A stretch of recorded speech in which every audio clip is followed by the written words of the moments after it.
नमस्कार दोस्तों। देशभक्ति कोई एक शब्द नहीं, पूरे जीवन की साधना है।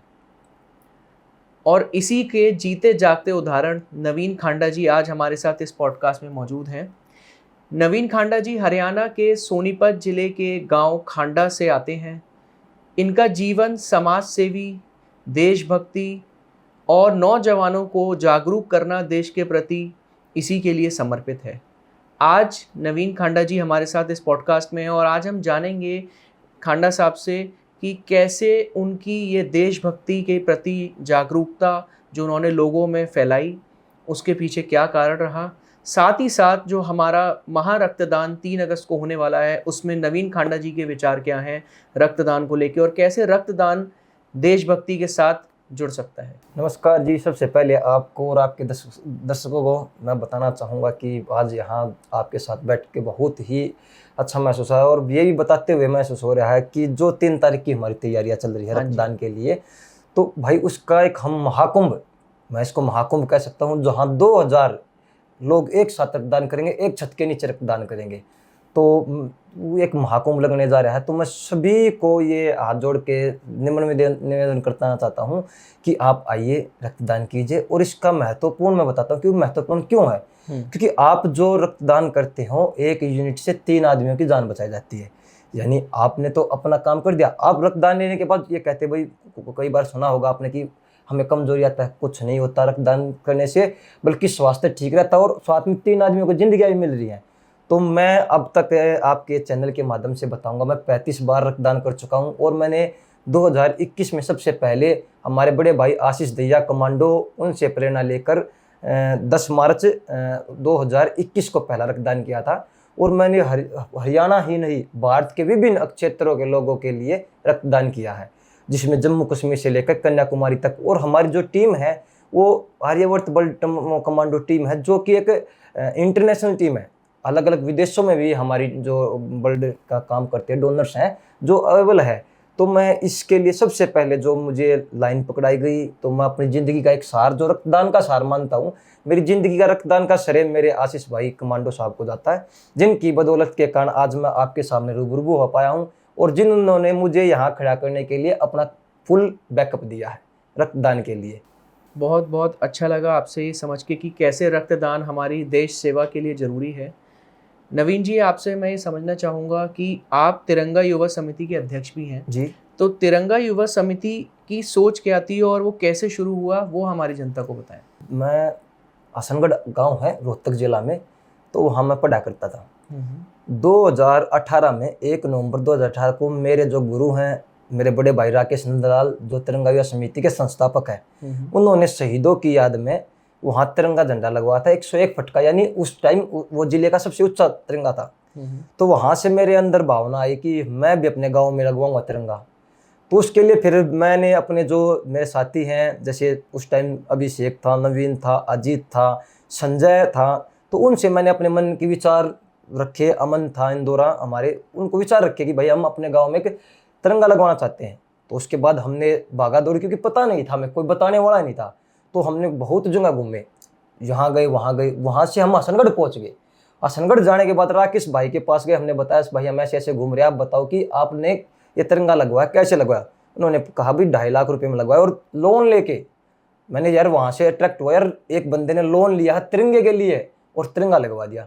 तो वहाँ से फिर वो भाई का साथ मिला, भाई का आशीर्वाद मिला, वहाँ से तिरंगा युवा समिति की स्थापना हुई। फिर उसी से प्रेरणा लेके हमने 14 फरवरी 2020 में हमने पुलवामा जो अटैक हुआ था उसका 1 साल हुआ था, उन सभी की याद में गांव खांडा में 71 फुट का तिरंगा लगवा था। और उसका मैं बताता हूँ, उसमें क्या अलग ही उसकी भी एक कहानी है। क्योंकि हमारे पास बजट नहीं था, हम सभी पढ़ते थे, तो हमने सोचा भाई पैसे इकट्ठे कैसे किए जाए। तो पैसे इकट्ठे करने के लिए, जैसे मैं मैकेनिकल से था, मैं वर्कशॉप पे काम करता था। अभिषेक भाई का जो फील्ड था वो डीजे से था, वो डीजे बजाता था। नवीन भाई उस टाइम पे डेंट पेंट का काम करते थे। यानी हम सब मेहनत मजदूरी करके हमने पैसा इकट्ठा किया। और वो पैसा इकट्ठा करने के बाद जब जाके हमने वो थोड़ा बहुत अपना कंप्यूटर जो जितना भी धन प्राप्त हुआ, उससे हमने अपना काम चलाया और फिर लोगों का सहयोग मिल गया। उसके बाद तो वो तिरंगा 8 दिन के अंदर लगवा दिया। नवीन जी, कोरोना के समय तिरंगा युवा समिति ने क्या क्या कार्य किए, कैसे योगदान दिया? देखो जी, जो कोरोना टाइम पे जो तिरंगा युवा समिति में कार्य किए, वो कार्य क्या था कि हम गाँव में देख रहे थे कि बहुत ज़्यादा डर का माहौल था, लोग बाग घरों से नहीं निकल रहे थे। तो उस टाइम पे गांव में आप देखते होंगे कुछ जो बुजुर्ग होते हैं ना हमारे, वो पेंशन से अपना जीवन चलाते हैं। तो पेंशन बंद हो गई, तो हम क्या करते हैं, तिरंगा युवा समिति का एक रूल था, सुबह गांव में सैनिटाइज करेंगे और दिन में साग सब्जी बांटेंगे और राशन बांटेंगे और शाम में फिर 2 मणि देंगे, जैसे हम हवन बोलते हैं, जैसे हवन करेंगे। तो हवन करने के दौरान एक बुजुर्ग महिला मेरे से मिली, उसने कहा बेटा हवन के साथ साथ मुझे कुछ खाने का दे दो। तो मैंने पूछा कि क्या चाहिए आपको? बोली मैं 1 हफ्ते से पानी पी रही हूँ चावलों का और कुछ अपना आजीविका चला रही हूँ, मुझे खाने का नहीं है। तो फिर हमने, हमारे ताऊ हैं बारह गांव के प्रधान श्री अतर सिंह दैया जी और नारायण आश्रम के महंत है रामानंद महंत जी, उनसे मैंने रिक्वेस्ट की कि जी कुछ ऐसा किया जाए जो गाँव में एक बुजुर्ग महिला नहीं मिलेगी, ऐसे बहुत से परिवार मिलेंगे। तो कोरोना टाइम में हमारे गांव में 50-60 ऐसे परिवार मिले। तो हमने उस सभी परिवारों को लगातार राशन पानी देना स्टार्ट कर दिया और उसके वो धीरे धीरे करके एक मुहिम ही बनती चली गई। उसके बाद लोगों ने अनेक जगह राशन बांटना स्टार्ट कर दिया, KMP पे चावल बांटने स्टार्ट कर दिए, यानी परमिशन लेते और हम साग सब्जी बांटते और हम सुबह से लेकर शाम तक बाहर रहते और लोगों की सेवा में तिरंगा समिति लगातार जुटी रही है और उस महामारी को लास्ट में विराम भी दिया। बहुत बेहतरीन, बहुत ही मैं कहूँगा कि कोरोना जैसी समय में आपने इतना विशेष कार्य किया जिससे उस समय के लोगों को तो मदद मिली होगी और आगे आने वाले लोगों के लिए प्रेरणा भी है। बिल्कुल। नहीं, उसमें क्या था कि हम भी जैसे सिद्धार्थ भाई, जो हमने भी अपना एक वो नहीं था कि हम कंपेयर थे, हमने अपना खुद को एक अलग वो रख दिया था कि सब हम यहाँ प्लेस भी अलग चुन लिया था, हम यहाँ रहेंगे। जैसे मेरा और अमन का तो ऐसा कॉम्बिनेशन था कि मैं जैसे कॉल करता था वहाँ से हमने जो राशन होता ना उसके लिए गेहूं इकट्ठे करके और चिक्की से पिसवा के अलग अलग 5-5 किलो की थैली पैक कर दी। वो अलग अलग काम था, फिर उसको वितरित कर देते थे। तो ये काम जो कोरोना के समय था तो अच्छा हुआ और जो चल पड़ा, लोग भूखे नहीं मरे और महामारी भी नहीं मिट गई। तिरंगा युवा समिति का नाम तिरंगा से कैसे प्रेरित हुए, क्या आपने क्यों रखा ये नाम? तिरंगा युवा समिति का जो तिरंगा नाम रखने का जो लक्ष्य था सिद्धार्थ भाई, वो ये लक्ष्य था कि तिरंगा, क्योंकि हमारे जो क्लब की जो स्टार्टिंग हुई थी वो तिरंगा लगा के हुई थी। एक तो ये था कि तिरंगे से हुआ था, दूसरी बात जो सबसे बड़ी बात थी, जो देश के लिए समर्पित हो जाते हैं जिसे हम शहीद या देश आज़ाद कराने में स्वतंत्रता सेनानी, तो उन सभी ने एक झंडे को अपना सब कुछ माना था, उसके तले अपने जो प्राण थे निछावर किए थे। इसलिए उनसे प्रेरित होकर हमने तिरंगा युवा समिति का नाम तिरंगा रखा था और इसलिए तिरंगे से ही हमने वो अपना टाइटल लिया और हमने तिरंगे के लिए ही काम किया है। शहीद अपना काम कर गए, फौजी जो जवान बस वो काम करने लग रहे, स्वतंत्रता सेनानियों ने भी अपने लिए काम किया, तो हम भी उनसे प्रेरणा लेकर तिरंगे के नीचे काम करना चाहते हैं और इस तिरंगे का मान बढ़ाना चाहते हैं। इसलिए हमने अपनी समिति का नाम तिरंगा युवा समिति रखा। ठीक है, बेहतरीन।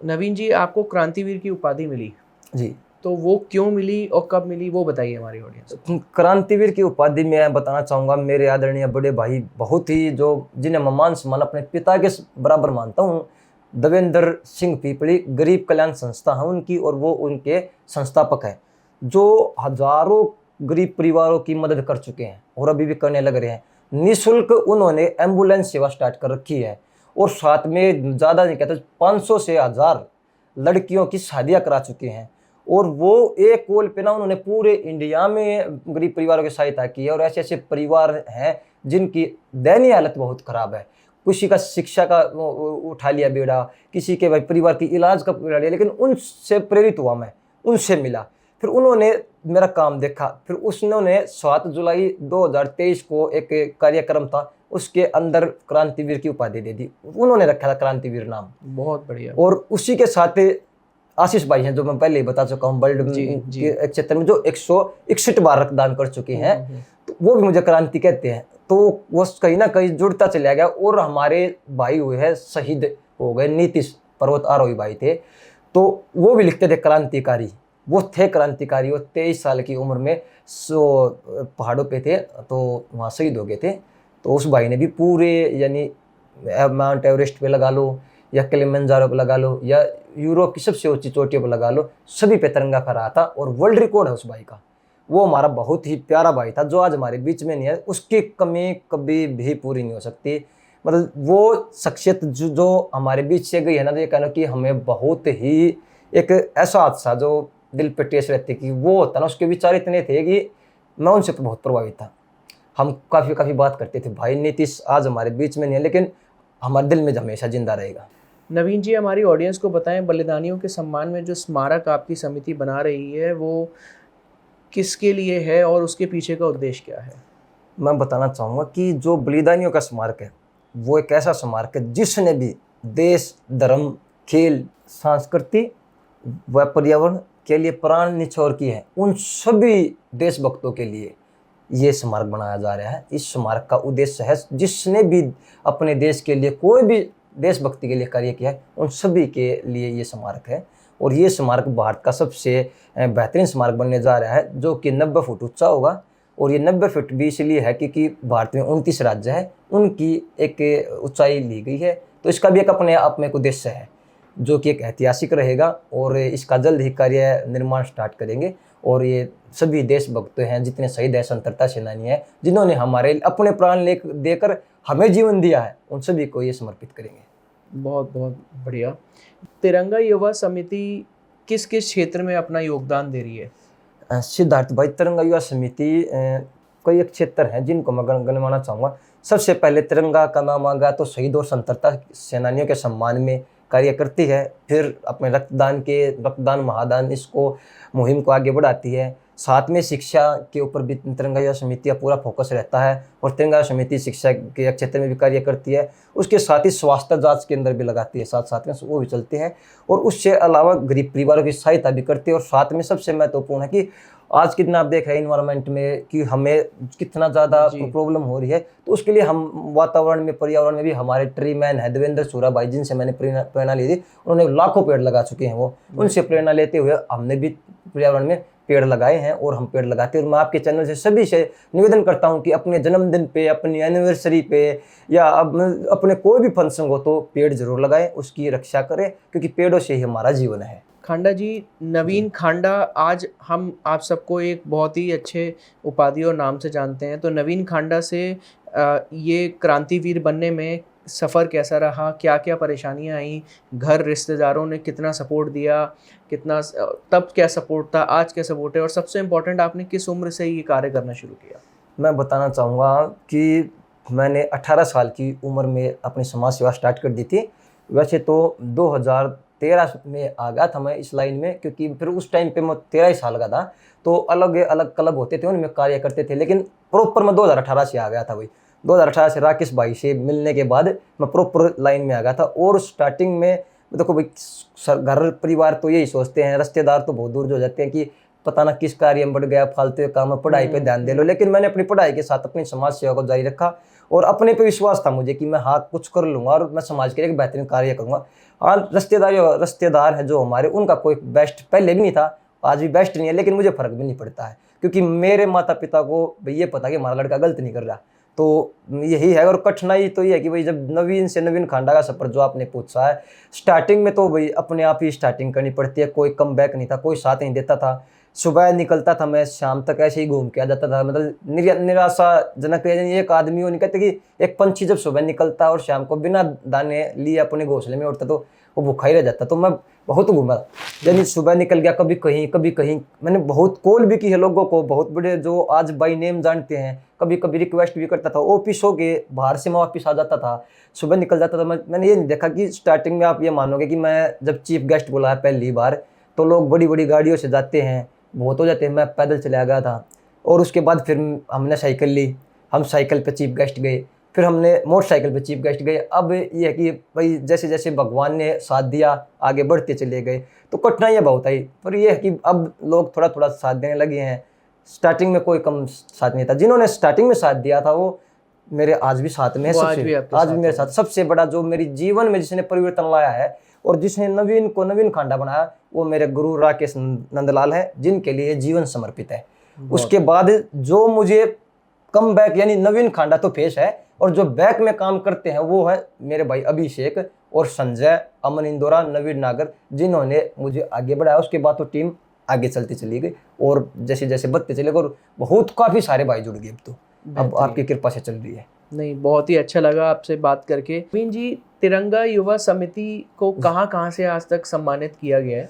तिरंगा युवा समिति को जो सबसे बड़े 2 अवार्ड मिले हैं वो हैं, एक तो दिल्ली स्पीकर थे विधानसभा के रामनिवास गोयल जी, उनसे सम्मानित हो चुके हैं, और उपराज्यपाल जो दिल्ली के हैं माननीय जी जो अभी फिलहाल हैं, तो उनसे भी हम सम्मानित प्राप्त कर चुके हैं। रेड क्रॉस के द्वारा भी हमें सम्मान प्राप्त है, और जो हर 15 अगस्त और 26 को जिला उपमंडल अधिकारी द्वारा भी तिरंगा समिति को ये अपना अवार्ड प्राप्त है, और साथ में ही नेहरू युवा केंद्र खेल कूद मंत्रालय भारत सरकार के द्वारा भी तिरंगा युवा समिति को सम्मानित किया जाता है। और ऐसे ही अनेकों संगठन है जिनका नाम गिनवाने लग जाऊं तो शायद मैं लंबी लिस्ट हो जाएगी, टाइम हो जाएगा, तो उनसे सम्मान मिल चुका है। लेकिन मैं कहता हूं आपके चैनल के माध्यम से प्रत्येक इंसान अच्छा कार्य करे, सम्मान की कोई लालसा नहीं होती, काम करो, सम्मान अच्छा अपने आप मिलते रहते हैं। बिल्कुल बिल्कुल, हम सही। काम को इम्पोर्टेंस देते हैं, सम्मान तो वैसे मिल जाएगा। नहीं, ये बहुत अच्छी बात कही आपने। नवीन जी, ये जो जीवन आपने समर्पित किया है तिरंगा युवा समिति के लिए, समाज सेवा के लिए, आप अपने जीवन का अंतिम उद्देश्य क्या लेकर चलते हैं कि जीवन भर इस उद्देश्य पे आपको आगे बढ़ना है? देखो जी, मेरा जीवन का उद्देश्य है कि मैंने तिरंगे के लिए काम करना है, शहीद स्वतंत्रता सेनानियों के लिए काम करना, और तो क्षेत्र में काम कर ही रहे हैं, लेकिन एक जिंदगी का मेरा मकसद है कि जिन्होंने हमारे लिए जो अपने प्राण दिए हैं उनका नाम कहीं ना कहीं जो मिस हो चुके हैं, कि जो लोग भूल चुके हैं, जो आज ये लोग हम जिंदगी जी रहे हैं बैठ की छत के नीचे, हम जो आज ये सांसें ले रहे, इन पे अधिकार उन शहीद स्वतंत्रता सेनानियों का जिन्होंने अपनी जान की बाजी लगा दी, अपने प्राण देके हमें सुरक्षित रखा है। तो उन्होंने तिरंगे के शान में उस तिरंगे को अपनी छाती के लगा के रखा है, उनको सर माथे पे रख के तिरंगे के लिए उन्होंने अपने प्राण दे दिए। तो मैं भी यही है कि मेरे नीतीश भाई ने भी यही बोला था कि भाई जब मैं जाऊँ तो मेरे ऊपर तिरंगा होना चाहिए, और मैं भी एक है कि कहीं ना कहीं ऐसा कार्य करने की मेरे भी मन में चेष्टा की, जब लास्ट टाइम आए तो अपने ऊपर भी तिरंगा होना चाहिए, जिसके लिए पूरी जिंदगी कार्य किया है। तिरंगे के लिए ही जिएंगे और तिरंगे के लिए ही मरेंगे, कहीं भी जरूरत है तो तिरंगे के लिए ही करेंगे, क्योंकि तिरंगा है तो देश है, और देश से बड़ा कोई वो नहीं होता। हम अपनी मिट्टी के लिए जीते हैं, और देश भक्ति में देश से बड़ा कोई राष्ट्रीय धर्म नहीं होता। हमारा राष्ट्रीय धर्म के लिए हम समर्पित हैं, उसके लिए चाहे जान धन कुछ भी आ जाए हम तैयार रहेंगे हमेशा। बिल्कुल ठीक बात कही आपने, तिरंगा और देश से सर्वोपरि कुछ नहीं होता। कुछ नहीं होता। बहुत अच्छा लगा आपके साथ बात करके। इवन मुझे भी ये बड़ा एक प्राउड फील हो रहा है कि मैं इतने बड़े क्रांतिवीर और समाज सेवी के साथ बैठा हूँ, और आप सबके साथ उनके साथ हम डिस्कशन कर रहे हैं, बातें कर रहे हैं। अंत में मैं बस आपसे यही कहूँगा कि आप हमारी ऑडियंस को बताएं कि 3 अगस्त को होने वाले महाकुंभ रक्तदान में लोगों को आना है, और क्या आप उनको एक मैसेज देना चाहेंगे रक्तदान के लिए? मैं 3 अगस्त के लिए लास्ट में यही मैसेज देना चाहूँगा कि 3 अगस्त में ज़्यादा से ज़्यादा संख्या में रक्तदान करने आए, क्योंकि पहले भी बता चुके हैं कि रक्तदान करने से कोई भी कमजोरी शरीर में नहीं आती है, और स्वास्थ्य ठीक रहता है। और लगातार आप ये देखोगे कि रक्तदान करने से आप भी देखते कि स्वास्थ्य ओके रहता है, और जो अन्य बीमारी आज हमारे अंदर आ चुकी हैं वो भी नहीं आती है। और सबसे पता है कि रक्तदान करने के बाद जो हमारा ब्लड जाता है उसमें हमें भी पता चल जाता है कि हमारे अंदर क्या क्या बीमारियां हैं, एक उससे भी एक निःशुल्क आपका टेस्ट हो जाता है। तो इसलिए मैं आप हाथ जोड़ के सभी से निवेदन है कि 3 अगस्त को ज़्यादा से ज़्यादा संख्या में रक्तदान करने आए, और इस महाकुंभ में आप रक्तदान करके या एक स्नान ही ला लो कि रक्तदान करके अपना इसको महान आगे बढ़ाए, और अपना एक राष्ट्र के प्रति एक अपना धर्म निभाए, क्योंकि ये जो रक्तदान है सेना के सम्मान में है, और सेना का जहाँ सम्मान है वहाँ फिर कोई शब्द ही नहीं है, तो शब्द नहीं है। क्योंकि हम कहते हैं कि सेना के लिए एक एक बूंद बहुत कीमती है।